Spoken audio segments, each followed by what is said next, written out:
Hey guys, Kurt from Time Machine Transport. All right, doing a video on the head now.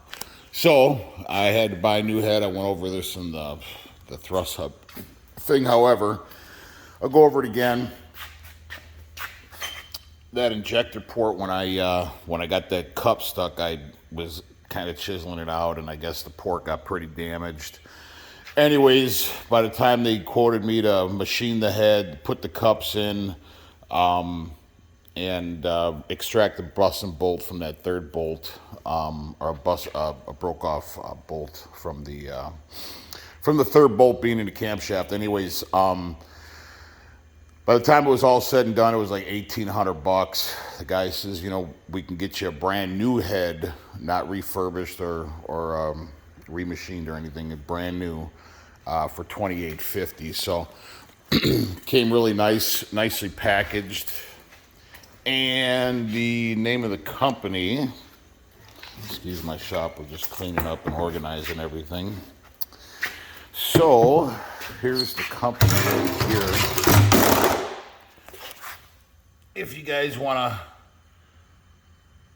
contact them and get it shipped directly to you, right there, I don't know what that is, if that's just a shipping label, but anyways, $2,850, brand new. Came with lift straps and everything, which is nice, and they're nice. So what I did was, it came with these 3 little plugs, and on my old head, if you can see, I was going to pull these out. They're in there pretty tight.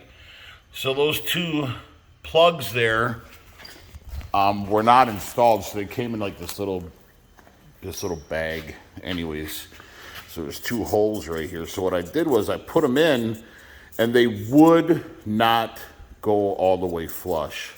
So I took a cutting wheel and just grinded them down flush. I didn't really take anything off here. I just kind of cleaned it up a little bit, but I made them flush. So I got them in as tight as I could, but then this middle piece started stripping out. So like I said, I just ran, and there's no lip on there now. So, and then I went ahead, don't laugh at my coolant sensor.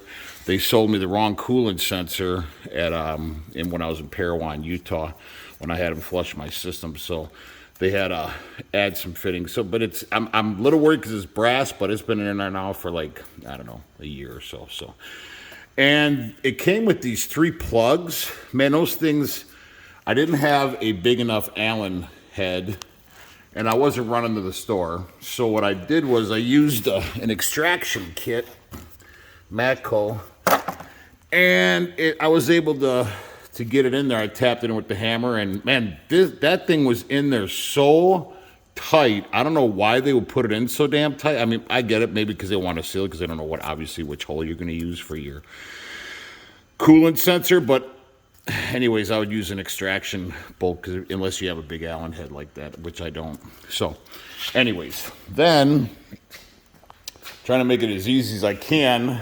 once I get the head on, so I don't have to get back here and do all this shit when the head's on.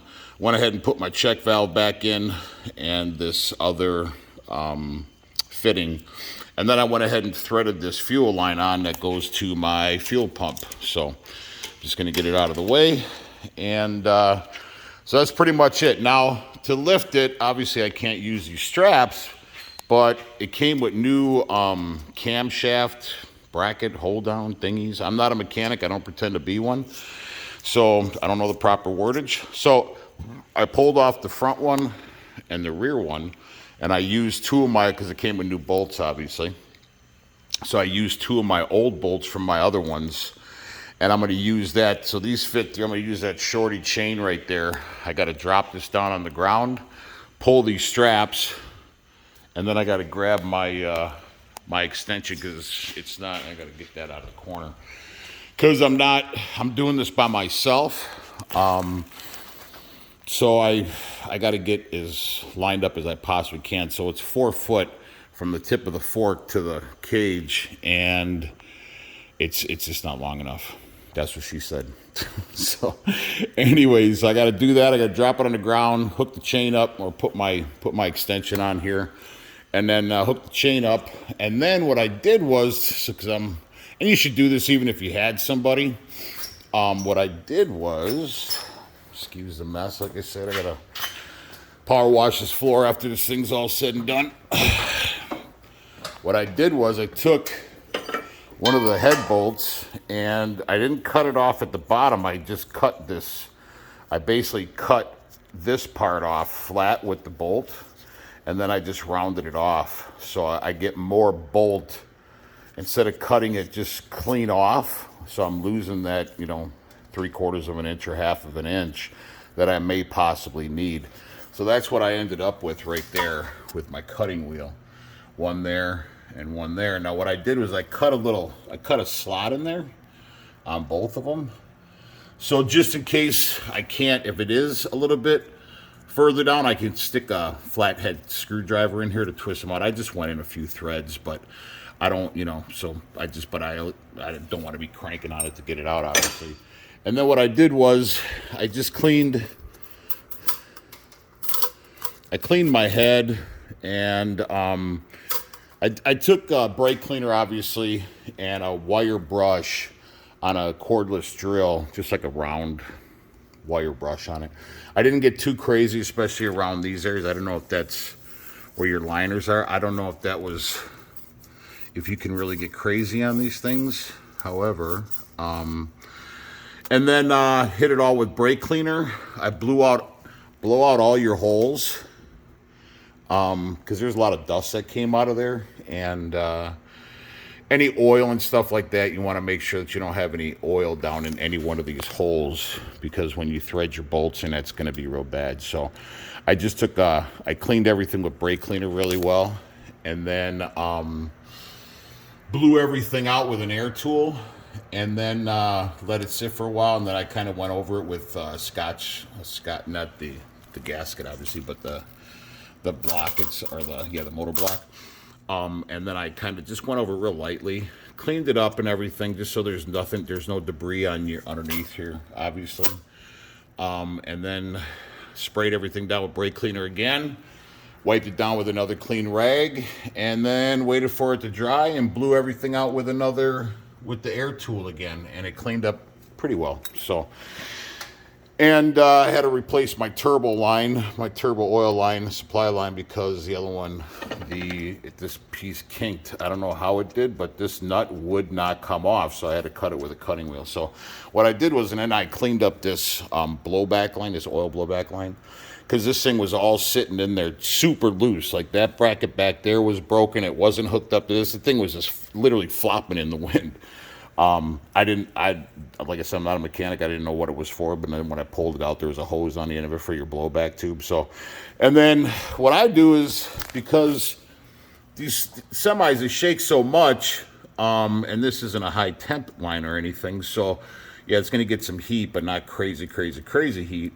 I wire brushed this, and I cleaned it. I painted it with a high temp heat, but then I ran silicone in between the actual clamp. Because I think one of these lines here, or a line I had somewhere, actually had rubbed, the metal on metal actually rubbed a hole in the line. So I've learned after that, and silicone's my go-to, man, for an adhesive. So I wanted to do the same thing here when I went ahead and did that. And like I said, it's not a high temp, but this thing is not going literally anywhere now. So that's a great thing. So anyways, I am going to probably paint this. I do have some Detroit paint. I already power washed everything. I'll probably spray it down. So I don't know if I'm going to get too crazy on it. But anyways, I don't have to worry about any bolts falling down in my gear case or anything. So everything should go pretty well right now. So now I got to put you guys on pause.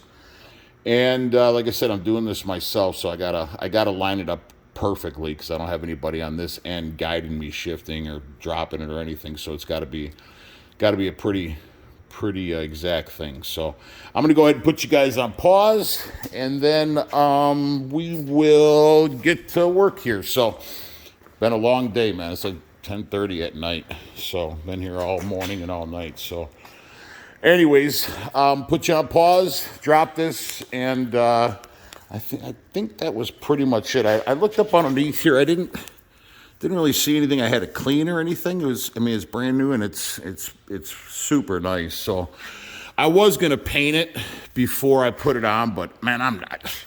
It's a Century class, man. It's not like it's a showpiece. So I may paint it. I don't know. I like the look here. I know it's not going to stay like that forever. But anyways, I'm going to stop gabbing, put you guys on pause, and get to work here. Okay, guys, that's how it looks right there. So just choked it right there. And I had to set it down because she was a little bit on an angle. She was kind of sitting like that. So I think that's pretty good. I might actually put it down. I don't know. I think she looks pretty good because the motor's kind of on, motors ride to the back a little bit anyway, so I think that might be good. So I will drive her in and then turn her. Actually, I think that might be good. So now what I'm going to do is I'm going to grab a long rod because she's going to want to keep twisting on me when I go back and forth, and it's going to be super hard for me to do that. So I'll show you what I'm going to do. I'm going to go ahead and drive her straight into the truck, and then we'll go from there. Okay, guys, she's swinging too much on me, so I had this piece of rope. I don't know what told me to keep it a while back, but it's perfect. So what I'm going to do is I'm going to kind of play with it. So as I'm up in the forklift, I can kind of pull on it, and she'll move the head. So I'm going to put you guys on pause.